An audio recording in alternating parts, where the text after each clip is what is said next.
man, I think the strangest, not the strangest thing that happened this year, but the maybe kind of the most gratifying is, man, I felt like this year I heard so many people's voices in my head that were positive, and we're going to talk about, here in a second, our favorite episodes from the year and our favorite moments. But like, I just hear Casey Bethel in my head, and I hear Eric, and I hear Tasha, and I hear all those people from Teach Your Heart Out, and all the people, the Laurens and the Dalians and the Vanessas and the Aces of the world.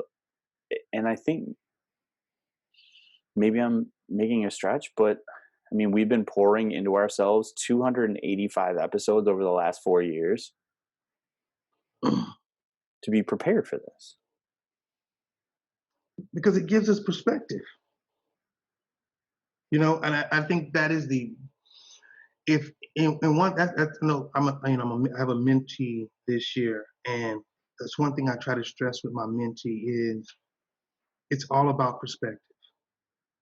And it's all about gaining perspectives. And the more perspectives you gain, not saying that I'm listening to you with the sole intent of changing my mind. That's where a lot of people lose arguments, is that I try to have a conversation with you to change or sway your mind. I don't have a conversation with you for you to truly understand my perspective.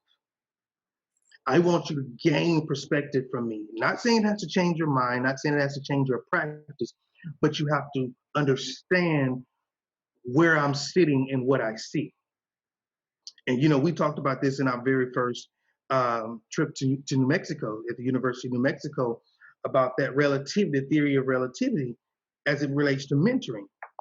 That while you're on the train, things are just flying by. You're just sitting there chilling and you're just seeing things. But if I'm next to the train, everything is standing still and you're moving. So I can, and I watched this on Twitter. I follow this group called Cinematography. So they kind of break down some of the greatest cinematographic feats of our movie life. And when they talk about the unsung hero in movie industry are the camera guys. And they show these camera guys trying to gain this perspective that while they're sitting there filming, we're watching it and it looks like he's just going, Ew. And it looks like, how are they able to do this? Do they just have a camera strap?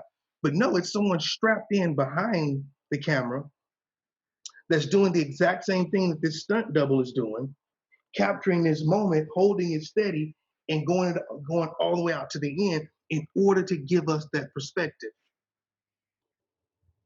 So he's experiencing in real life what he's portraying to us on the screen. Even if they're racing a car, they show one where the guy was in front of the car, like basically where the engine would be. The car is fake, obviously. They green screen it in, and he's sitting there filming. And when the car swings off to the side and the guy falls out, he clicks a button and his seats rotate so that he can continue to follow that person from the perspective of where the car is going and where they're going. Love stuff like that. But think about when you have a great mentor-mentee relationship, your job is to be that camera guy.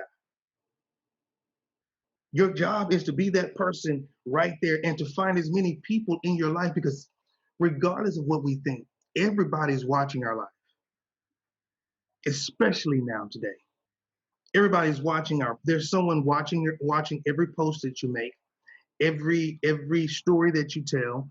There's someone watching it and they're critiquing it. And even though they may be silently doing it, they're still trying to gain a perspective.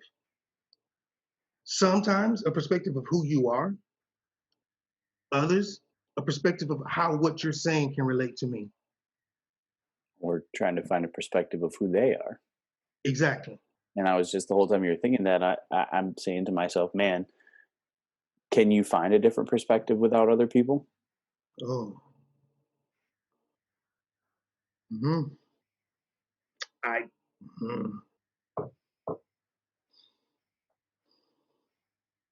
I would say no. I mean, and it doesn't need to be people directly, like that you're having a conversation with, Right. but that person you're following on Twitter, that person you follow on Instagram, that that person you watch for your news broadcast or whatever it is. All of those people are contributing to your broader perspective. Hmm. And we harp on this, and our country harps on this, that a lot of people are in a circle, in a loop that only feeds them their perspective. Hmm. But I think for us, and this is just coming back to us because we're talking about our year, we have so many people that bring us so many different perspectives. And we were going to talk about our favorite episodes, and man, I love talking to Gary Gray. I love talking to him because he has a perspective and experience that is so vastly different than anyone else I've ever met. Hmm.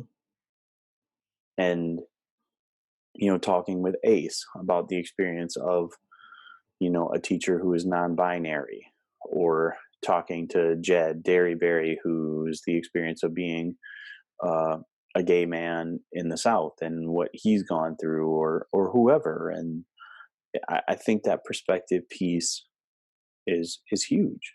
Hmm. I mean, because we get our perspective from other people.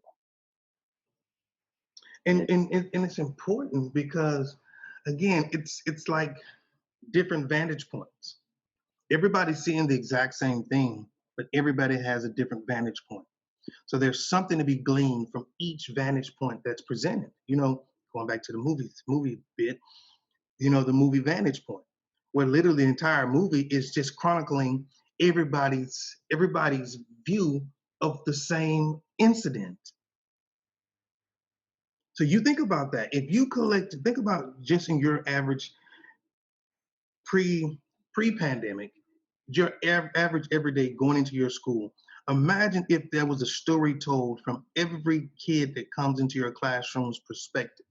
if How every much every every kid had a GoPro. and you were able to download this information instantly. Think about how much better you would be able to serve each one of those students, knowing the events that led up to each one of those individuals coming to your classroom. Mm, that's amazing. That's an amazing way to think about it.